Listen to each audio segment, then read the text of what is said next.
just showing off, Jessie. No, but if you watch the show tomorrow, both Danny and Pixie do a singing pitch too. All of us do it. Oh, so it's fair. Yeah, and it. Will started it and I just kind of continued it.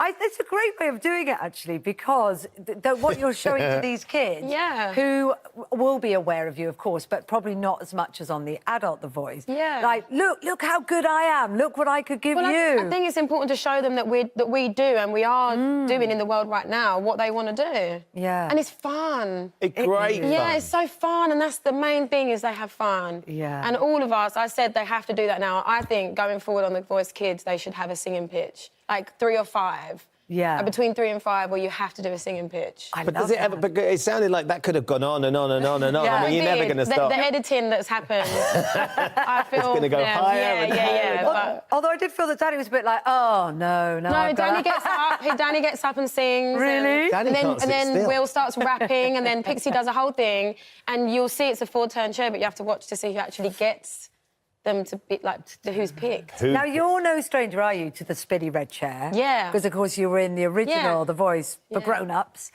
What's it like, and how is it different with kids?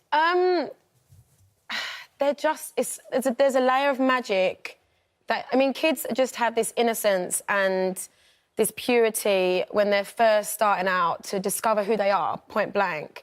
So when you're kind of front row at them really just going, this is my dream and I'm going to go for it. Whether it's like a hobby, they've just started singing, they've been singing for years, they've wanted to do it for a specific reason. It's so... There's just another... I can't explain it, you have to watch it. But does that not make it tricky as well, though, Jessie? Because, of course, you know that they're young and you don't want to quash their dreams or break their heart. The thing is, it's something, as you guys all know, in this industry, it's so important to have someone say no. You can't always have yeses, and I think that... But if quite a few no's over the years, Yeah, exactly, you know, me too. And I think that all of us, are really respectful, responsible, understanding and gracious. Did it get emotional, though, as well? I mean, because saying that and delivering is... I saw the episode last night at the launch. When I tell you I went through a whole stack of tissues. Even watching it back, I cried. But it's really great. I mean, the first moment when no one turns round and it's a little kid. That was the biggest thing I was nervous about, and I was like, Pixie, please tell me how do I... And when it happened, I was like, it's happening. Because you don't know when it's going to happen. No. So and I'm kind of looking around going, please someone turn, and no one turned. I was like, oh no, and the chair turned and they're just standing there, and I'm like, hi. You have to, like, keep your energy up, you know, because you don't want them to think that it's this huge, like, negative moment. It's actually a really important moment for them. And I always try and give constructive criticism and give them something to go away and learn with, which is when I was their age and I did auditions and didn't get the part, I would want to know why. You auditioned recently, though, on a big Chinese singing talent show, a bit like the X Factor, I guess, a bit like The Voice. Yeah, so it's basically everyone that's on the show is an established Chinese artist. So everybody's already known. They're huge stars in China. I was the first international artist to ever do the show. And I wanted to experience being a contestant. That's really interesting. And did you do that before you did it? Yeah, I did it last year. I lived in China from January to April.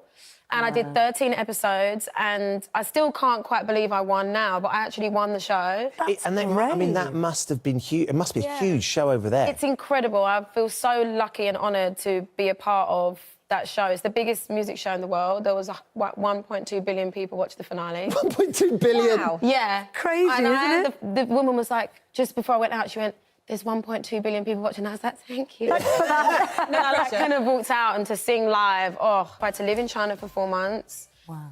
And I had to sing one song a week that wasn't my own. I can only do one of my own songs. Did you have to sing a song in Chinese?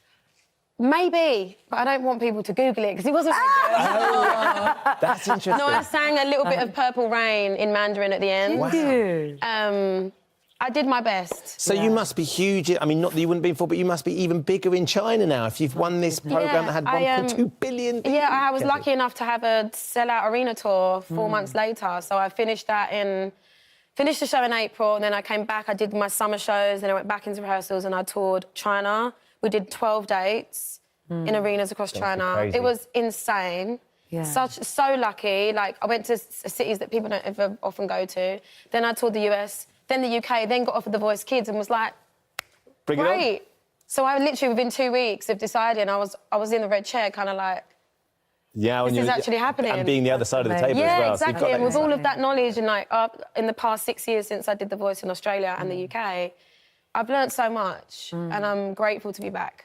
I follow you on Instagram and I was really excited to see, I'm from Essex as well, originally, that it's not just me that plays naked Jenga.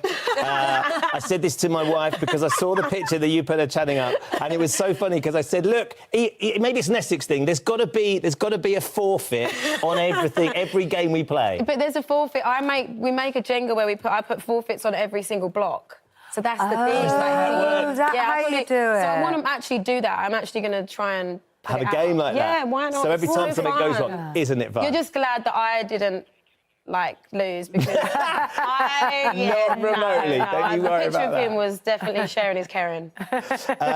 Jessie, it's lovely to see you. Thank you so much for coming in. Good luck with the show. It sounds enjoy like, the show. Yeah, it sounds like it's going to be an absolute belter Yes. as well. Love the series, but that looks absolutely fantastic. It's lovely to see you. And you guys.